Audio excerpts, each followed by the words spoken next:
الاستدامة ليست خياراً، بل مسؤولية والتزام نحو بيئة أفضل ومستقبل مشرق.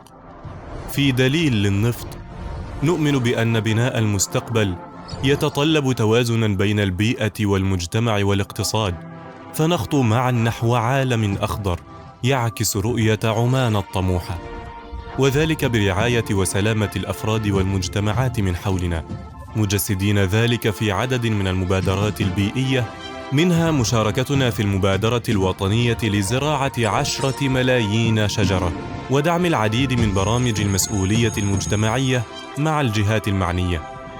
كما وكنا في طليعة الواصلين في الحد من الحرق الروتيني للغاز في منطقة الامتياز رقم 5، وماضون بأعلى معايير الاستدامة والكفاءة في تشغيل منطقة الامتياز رقم 15، مع التركيز على استخدام الطاقة المتجددة وتقليل حرق الغاز غير الروتيني، وتعزيز سياسات التعميل والمحتوى المحلي والمبادرات الاجتماعية.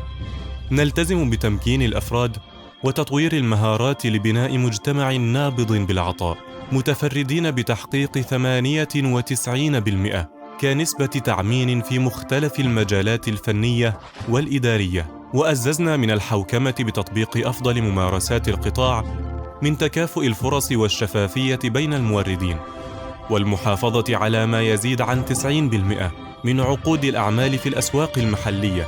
نحمي مواردنا الطبيعية ونساهم في الاقتصاد العماني بنمو مستدام ورؤية طموحة في تطوير منطقتي الامتياز 5 و15. يد تعانق الأرض وأخرى تمتد نحو المستقبل. نتشارك مع المجتمع في بناء غد مشرق ومستدام.